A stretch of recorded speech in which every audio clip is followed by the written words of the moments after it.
Alright everyone, welcome back to Gilly's Guns. Today we're talking about the $150 carry gun. Seems impossible. Like, yeah, right. I'm going to actually carry a gun that costs $150. A single shot 22 rifle maybe, or a break open 410. Well, got a couple options today. These are Kel-tecs.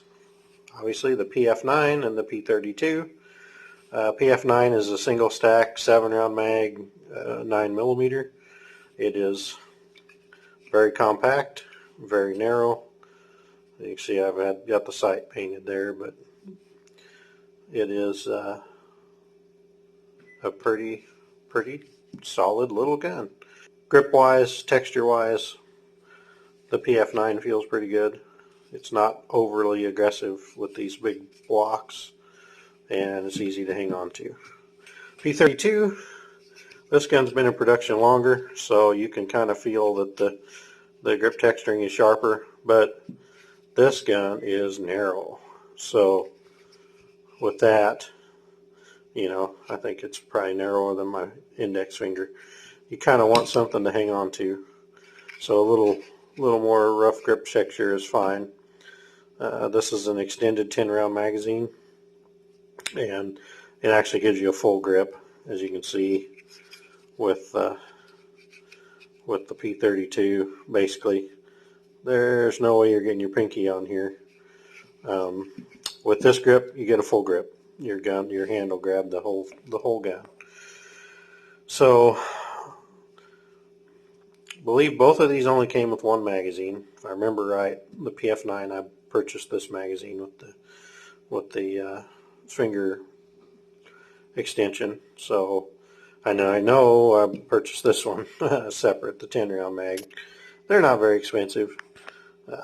You know, I think total when I bought these, it was like, well, the gun was $150 a piece, and I think I paid about $20 for the magazine, so we're $170.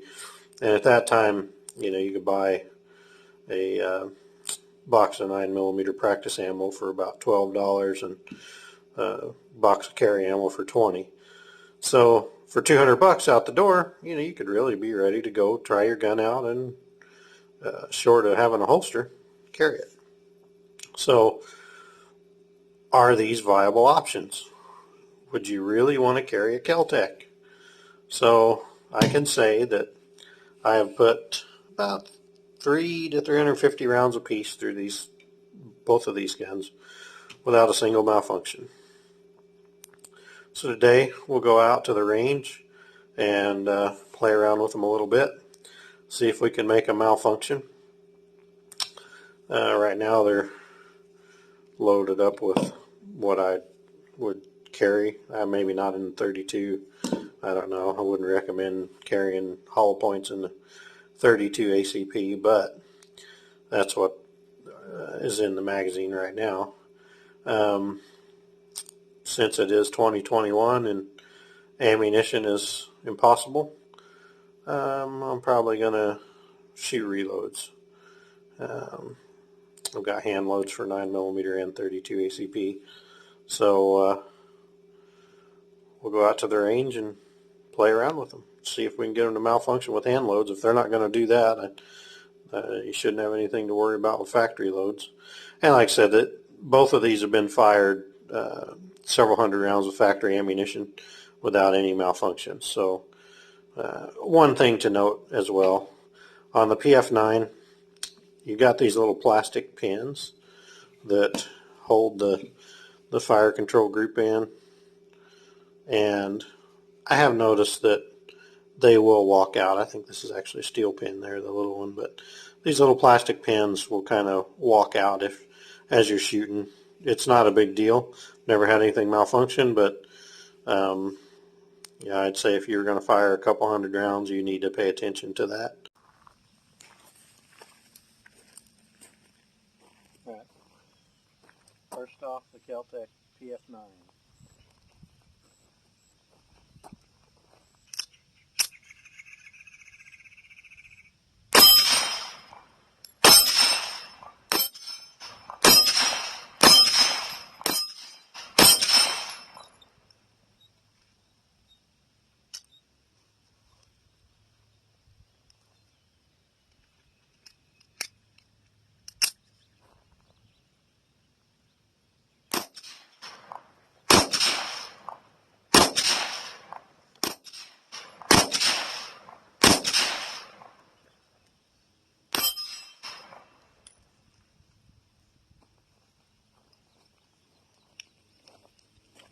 Not bad. Got some golf balls.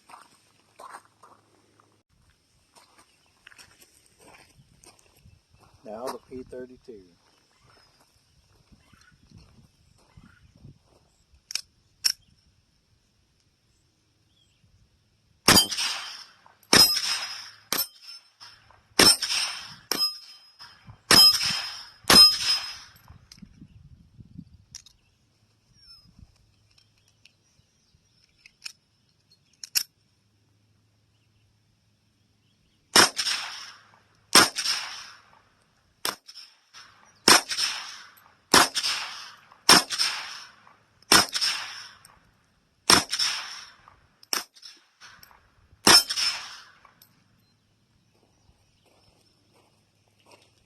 Got one golf ball.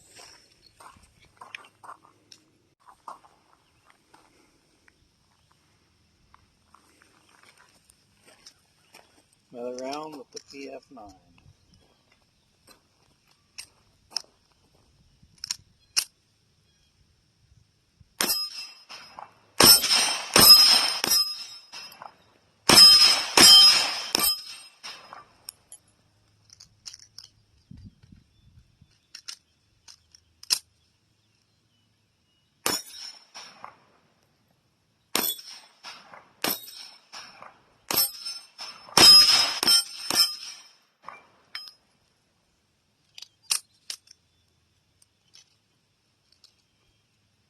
Now, P32.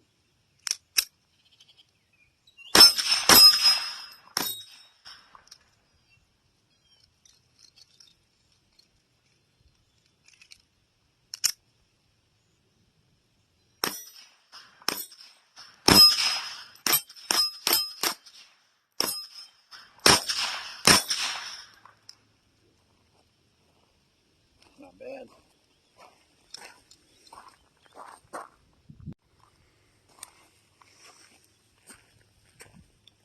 Alright, we're going to run some 5 rounds of 115 grain factory loaded ball ammunition on one of these targets, and then we'll do 5 rounds of that same ammunition on the paper target for accuracy.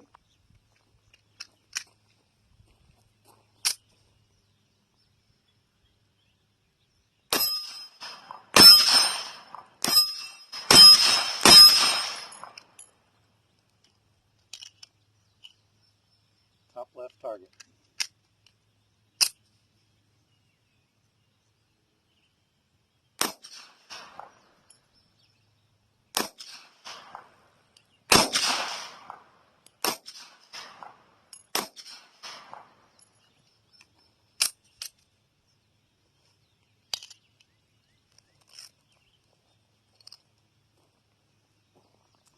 P32, top right target, 5 rounds of 71 grain PPU factory loaded ball ammunition.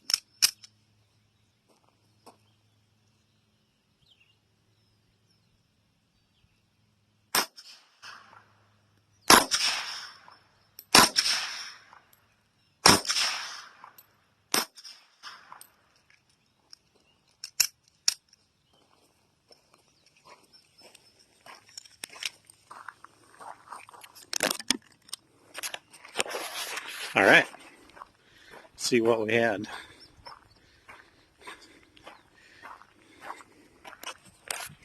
Okay, 115 grain 9mm ball, 1, 2, 3, 4, 5 rounds.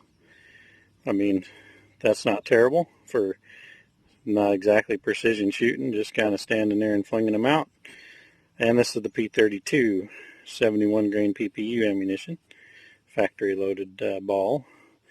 Got one in between targets, but 4 in the target. So, you know, really that little bitty tiny gun's kind of hard to hang on to. That's not too bad. So they both were able to impact golf balls. I was able to take golf balls off of the stand there. I got, I believe, all 3 with the 9mm.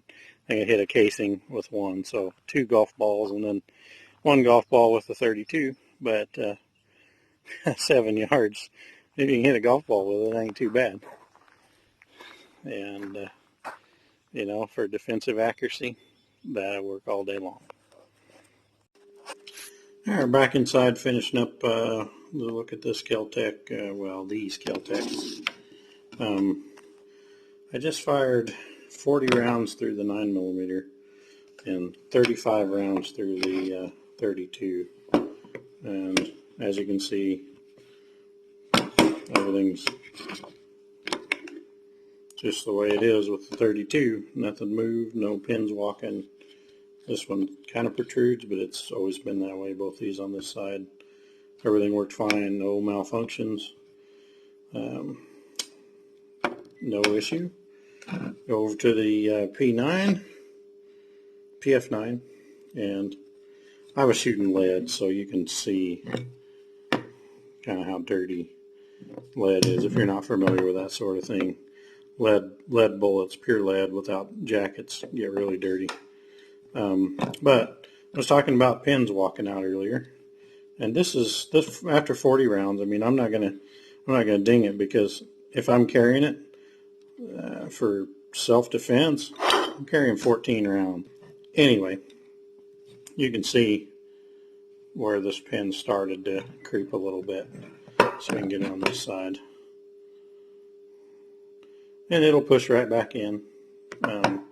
You probably put a little glue or something on it to hold it in place, but if I ever need to take it out, I want to be able to remove it, so I'm not that concerned.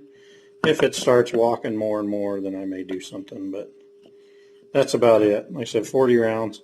I know if you fire 100 or 150 rounds, it'll walk out about twice that far. You know, you'll get about half the thickness of the frame out. But realistically, for what it is, I'm not going to be shooting it that much. And it functioned 100%, no issues. 2 different types of ammunition, hand loads and factory loads.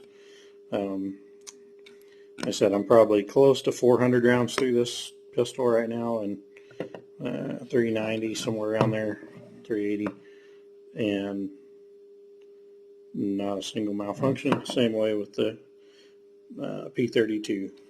Both dead reliable, no issues. So, well, I appreciate you hanging out today and watching the video. Please do all the fun things, share it, like, subscribe, anything, comment. I try to answer comments when I get them.